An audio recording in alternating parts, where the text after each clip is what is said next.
23 বছর শেষবার সাফের শিরোপা ছুঁয়ে দেখেছে বাংলাদেশ। 2003 সালের সেই গৌরবময় মুহূর্তের পর থেকে প্রতিটা আসরেই স্বপ্ন দেখেছে লাল সবুজ, প্রতিবারই স্বপ্নভঙ্গ হয়েছে পর্ব কিংবা নকআউটের কোনো না কোনো ধাপে। এবার কি হবে? গ্রুপ এ স্বস্তির নয়, সতর্কতার। স্বাগতিক হিসেবে বাংলাদেশের নাম আগে থেকেই বাঁধা ছিল গ্রুপ এ এর শীর্ষে। সাফের নিয়মে আয়োজক দেশ সবসময় গ্রুপ এতে প্রথম আসনে থাকে। সঙ্গী শ্রীলঙ্কা ও ভুটান। শোনা মাত্রই মনে হতে পারে এ তো সহজ গ্রুপ, বাস্তবতা কিন্তু ভিন্ন। ফিফার নিষেধাজ্ঞায় থাকা নেপালেরও যদি টুর্নামেন্টের আগে সেই সাসপেনশন প্রত্যাহার করা হয়, তাহলে তারাও যোগ দেবে এই গ্রুপে, যা সমীকরণকে আরো জটিল করে তুলতে পারে। স্বাগতিক হিসেবে বাংলাদেশের হাতে আছে একটা বড় অস্ত্র, ঘরের মাঠ আর গ্যালারি ভর্তি দর্শকের গর্জন। সাথে রয়েছেন হামজা সমিতিদের মতো অরিজিন ফুটবলার, যারা দলের সামগ্রিক মান কয়েক ধাপ উঁচুতে তুলে দিতে পারে। কাগজে কলমে এটাই বাংলাদেশকে গ্রুপের সবচেয়ে শক্তিশালী দল এবং শিরোপার অন্যতম ফেভারিট বানিয়ে দিচ্ছে। কিন্তু শ্রীলঙ্কাকে হালকাভাবে নেয়ার কোনো সুযোগ নেই। একসময় যাদের সহজ প্রতিপক্ষ ভাবা হতো, তারাই এখন নিজেদের ঘুরে দাঁড় করিয়েছে প্রবাসী ফুটবলারদের কাঁধে ভর করে। এশিয়ান কাপ বাছাই পর্বে তাদের পারফরমেন্স সেই বার্তাই দিয়েছে স্পষ্টভাবে। লঙ্কানরা আগের সেই দল নেই। অনেক বিশ্লেষকের মতে গ্রুপে কে শীর্ষে থাকবে তার ফয়সালা হবে বাংলাদেশ শ্রীলঙ্কা মুখোমুখি লড়াইয়ে। আর ভুটান নামের ভারে বিভ্রান্ত হওয়ার সুযোগ নেই। সাম্প্রতিক বছরগুলোতে হিমালয়ের এই দেশটি একের পর এক অঘটনের জন্ম দিয়েছে। দক্ষিণ এশিয়ার ফুটবলে তুলনামূলক শক্তিশালী প্রতিপক্ষের বিপক্ষেও পয়েন্ট ছিনিয়ে নেয়ার সামর্থ্য তারা বারবার দেখিয়েছে। বাংলাদেশকে যদি গ্রুপ পর্ব নিরাপদে পার করতে হয়, তাহলে ভুটান ম্যাচে পূর্ণ পয়েন্ট নিশ্চিত করা ছাড়া কোনো বিকল্প নেই। গ্রুপ বি, ভারত পাকিস্তান লড়াইয়ে আসল রোমাঞ্চ। গ্রুপ বি সাজানো হয়েছে তিনটা দল নিয়ে, ভারত, পাকিস্তান ও মালদ্বীপ। শক্তির বিচারে এই গ্রুপই টুর্নামেন্টের সবচেয়ে ভারী। সাফের সবচেয়ে সফল দল ভারত। মূল দলের খেলা নিয়ে শঙ্কা রয়েছে, তবে এখানেও ইন্ডিয়া ফেভারিট। পাকিস্তানও অবশ্য একেবারে ফেলনা নয়। বিদেশে খেলা প্রবাসী ফুটবলারদের নিয়ে দল সাজিয়েছে তারা। তবে ইতিহাস পাকিস্তানের পক্ষে কথা বলছে না। গ্রুপের দুই প্রতিপক্ষের বিপক্ষে হেড টু হেডে এগিয়ে ভারত। পাকিস্তানের বিপক্ষে 25 ম্যাচের মধ্যে 16টিতেই জিতেছে ভারত। মালদ্বীপের সাথে 18 বার দেখা হয়েছে ভারতের, তার মধ্যে 13টিতে জিতেছে ওরা। সার্বিক বিচারে ভারতকেই গ্রুপ বি থেকে নির্বিঘ্নে শীর্ষে ওঠার সবচেয়ে বড় দাবিদার মনে করা হচ্ছে। সূচি ও নকআউটের অঙ্ক, দুই গ্রুপ থেকে দুটি করে দল উঠবে সেমিফাইনালে। গ্রুপ পর্বের ম্যাচ শুরু 4 নভেম্বর থেকে, চলবে 11 নভেম্বর পর্যন্ত। এরপর 14 নভেম্বর একই দিনই হবে 2 সেমিফাইনাল। আর টুর্নামেন্টের পর্দা নামবে 17 নভেম্বরের মহা গুরুত্বপূর্ণ ফাইনালে। অর্থাৎ বাংলাদেশ যদি গ্রুপ পর্ব থেকে শীর্ষে থেকে সেমিফাইনালে ওঠে, আসল পরীক্ষা তখনই শুরু। কারণ প্রতিপক্ষ হতে পারে গ্রুপ বির ভারত, পাকিস্তান বা মালদ্বীপের যে কোনো একটা দল। বিশেষত সেমিফাইনালে অথবা ফাইনালে ভারতের মতো পরাশক্তির বাধা টপকানো বাংলাদেশের জন্য হবে সবচেয়ে কঠিন ধাপ। হামজা ফ্যাক্টর। হামজা চৌধুরীর অন্তর্ভুক্তি নিয়ে বাংলাদেশের ফুটবল প্রেমীদের মধ্যে উন্মাদনা তুঙ্গে। তারপরই একে একে অরিজিন ফুটবলাররা আসছেন। ফারহান আলী ওয়াহিদ, জায়ান হাকিম, ট্রেভর ইসলামদের অপেক্ষায় বাংলাদেশ। ফুটবল কখনো একক ব্যক্তির খেলা নয়। চাপ সামলে টিকে থাকার জন্য দরকার সম্মিলিত পারফরম্যান্স, ঘরের মাঠ, প্রবাসী তারকাদের সংযোজন আর দর্শক সমর্থন। রূপকথা লেখার সব উপকরণই বাংলাদেশের হাতে থাকবে। কিন্তু শ্রীলঙ্কার চমক, ভুটানের অঘটন প্রবণতা আর নকআউটে ভারত, পাকিস্তান, মালদ্বীপের বাধা। 23 বছরের অপেক্ষার অবসান কি হবে? লেস্টার সিটির তারকা, ইংলিশ প্রিমিয়ার লিগে যিনি আলো ছড়িয়েছেন, হঠাৎ করে লাল সবুজ জার্সি গায়ে চড়িয়ে দাঁড়িয়ে গেলেন বাংলাদেশের মাঝ মাঠে। আর তারপরই প্রশ্নটা উঠে গেল, হামজা চৌধুরী কি হবেন বাংলাদেশের পরবর্তী অধিনায়ক?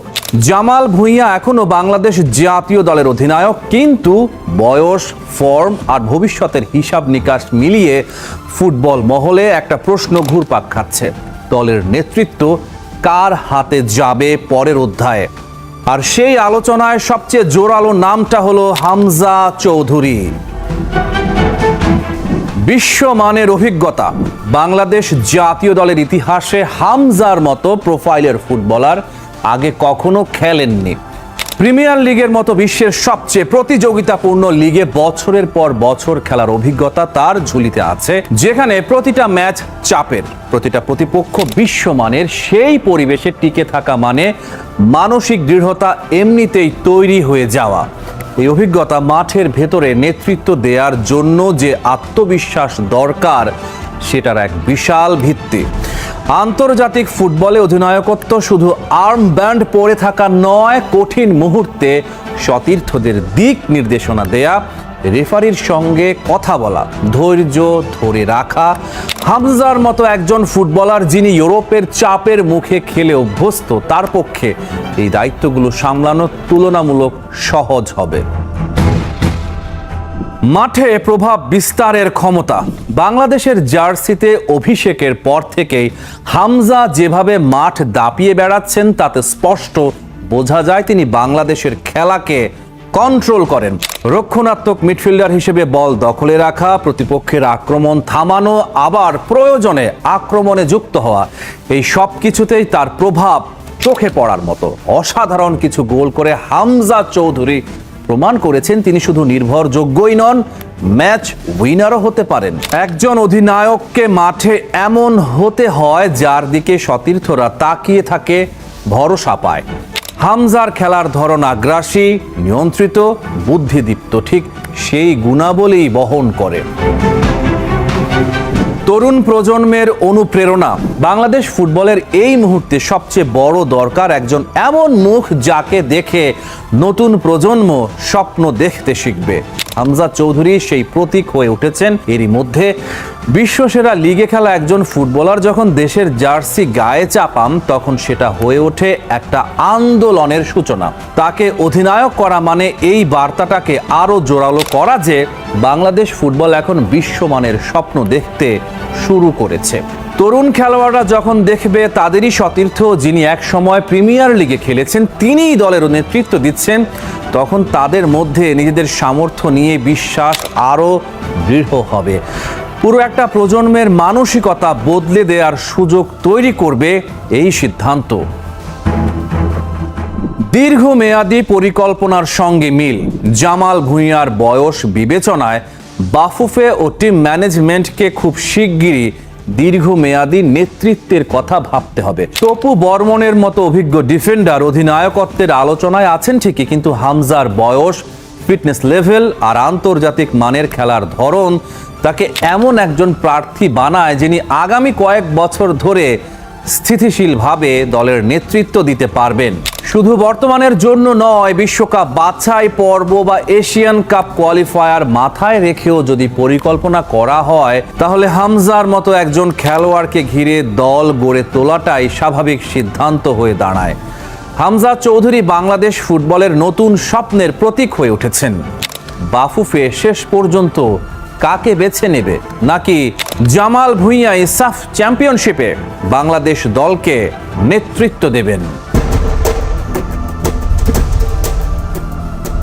23 বছর, 2 দশকেরও বেশি সময় একটা প্রজন্ম ফুটবল দেখে বড় হয়েছে, কিন্তু বাংলাদেশকে সাফের শিরোপা জিততে দেখেনি।